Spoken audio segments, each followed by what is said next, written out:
Fiston, ce film-là, pour vous tout de suite, il y a quelque chose pour un comédien qui peut être jubilatoire, c'est que on vous a déjà vu faire ça, c'est que vous costumez, on vous voit jeune, moins jeune, à toutes les étapes de la vie pour la présentation des personnages. Ça, vous avez eu un plaisir à faire ça tous les deux? Moi beaucoup. De me voir en petit, de voir un autre acteur me jouer petit. Bah, ça fait partie des petits rêves et des petits fantasmes que tu as quand tu regardes des films quand t'es gamin, et donc ouais, moi ça m'a beaucoup plu. Et Franck, après, lui, personne ne l'a joué, c'est lui qui a interprété toutes ces phases de sa vie. Oui, mais en même temps, vous êtes à 18 ans, à 20 ans. Oui, c'est vrai. Vous avez souffert de tout ça? Non, moi pour le film, je l'ai fait avec beaucoup de bonheur de retourner dans cette étape. Et ça m'a rappelé qu'à l'époque où j'étais dans l'étape bouton, appareil dentaire, tout ça, je me disais ça va jamais se finir. En fait, j'étais content que ça soit fini. Alors il y a peut-être quelque chose qui vous rejoint dans le film, c'est que les deux personnages sont timides. C'est un petit peu, avant de parler de la rencontre, de tout ça, c'est que c'est une timidité qui est maladive. Timide, je pense que moi, mon personnage n'est pas timide, il est renfermé sur lui. Enfin, c'est pas une sorte de timidité, il a lâché le truc, quoi. Quelqu'un qui te dit si tu dégages pas de chez moi, je vais t'éclater à coups de pelle, c'est pas quelqu'un qui est timide. Oui, mais il est un petit peu plus âgé, peut-être quand il était jeune. Il est dans sa réserve, mais il n'est pas réservé. Il a baissé les bras sur la séduction, mais je pense pas que ce soit par timidité. Non, ce sont deux personnages qui ne s'ouvrent pas aux autres. Voilà, pour deux raisons différentes, mais ce sont deux personnages qui ne s'ouvrent pas aux autres, qui pourraient vivre tous les deux en vase clos, l'un et l'autre.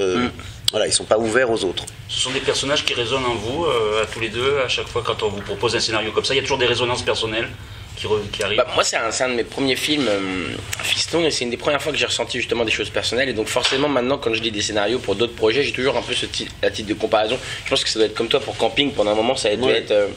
forcément, tu compares à chaque fois à ce truc-là. Donc moi, c'est un peu mon film pour l'instant en référence, effectivement.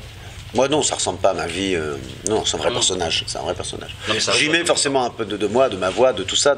Mais il n'y a pas de résonance avec ma vie, ma propre vie. J'ai pas eu la chance de tomber amoureux aussi fort à 20 ans que le personnage. Ça résonne peut-être dans la modernité, puis dans le contact entre générations.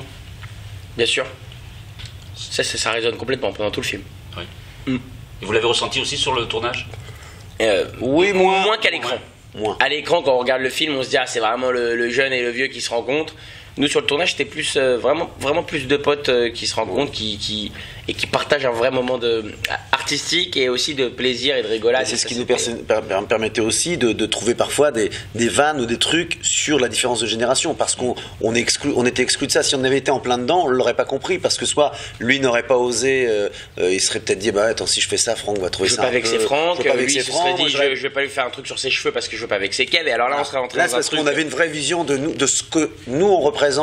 Kev Adams et Franck Dubosc, ou le personnage Fiston et ce monsieur plus âgé, on a vraiment on a l'image de ce que ça représente.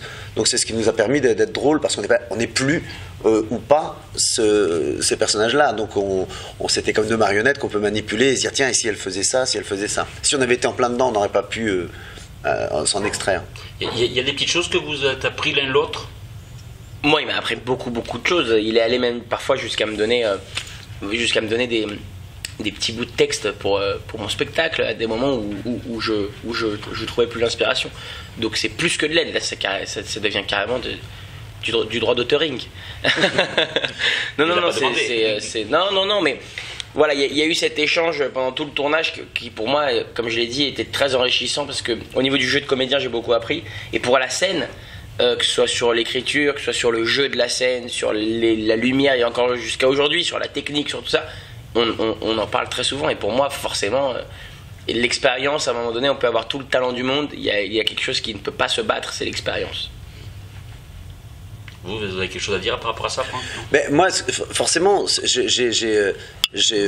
on peut se dire que j'ai moins à aller chercher, à apprendre, parce qu'il y a moins d'expérience, comme il dit chez Kev, mais malgré tout, il y a quelque chose d'important à regarder quelqu'un de plus jeune. D'abord son regard, l'écoute qu'il avait sur moi m'a mis aussi d'abord en confiance, donc m'a appris à prendre une certaine confiance.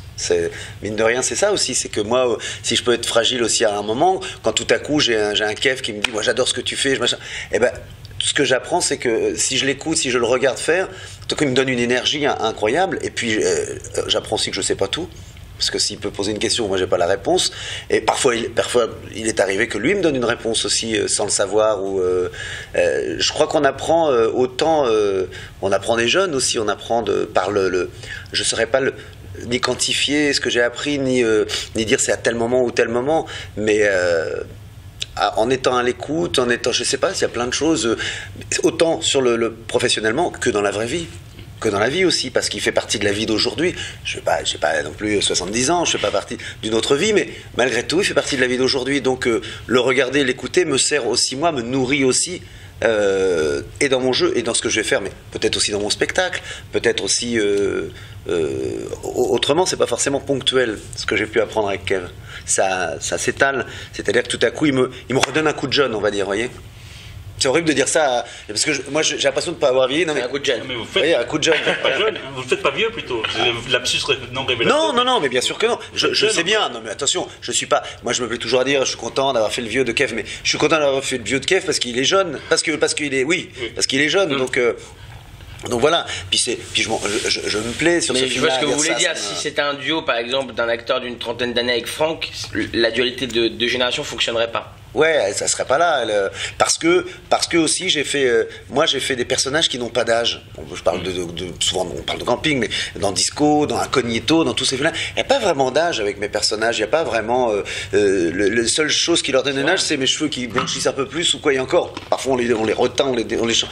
Pas vraiment d'âge dans mes films. C'est la première fois presque où j'ai un âge. Et pour le coup, j'ai le mien. Et derrière, j'ai tourné 2 films où il y a même un réalisateur qui m'a dit si tu pouvais avoir le look que tu as dans Fiston, on s'était croisés au début avec la barbe et tout, et puis j'ai tourné quelques jours dans ce film, et puis après il m'a même proposé un rôle d'un mec de 75 ans.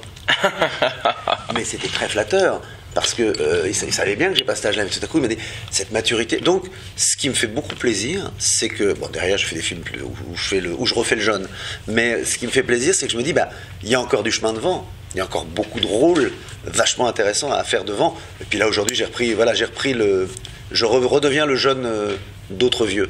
Alors, le film est une comédie, mais pas que, parce que c'est vrai que selon les sensibilités, selon l'âge justement, peut-être qu'on ne le prend pas complètement comme une comédie, mais on le prend aussi avec des sentiments qui sont humains et de la vie de tous les jours. C'est une comédie, mais pas que. Vous avez tout dit, c'est plein de sentiments, plein d'amour, plein de belles choses.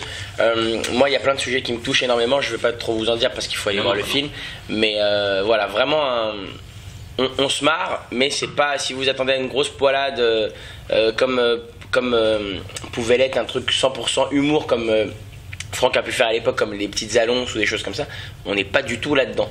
Vraiment pas. C'est une vraie histoire qui raconte quelque chose et qui a du sens. On est ancré dans la vie, c'est ça qui est important. Exactement. Et en même temps dans les beaux paysages d'Aix-en-Provence. Oui, très très beau. Il faut voir les beaux paysages d'Aix-en-Provence.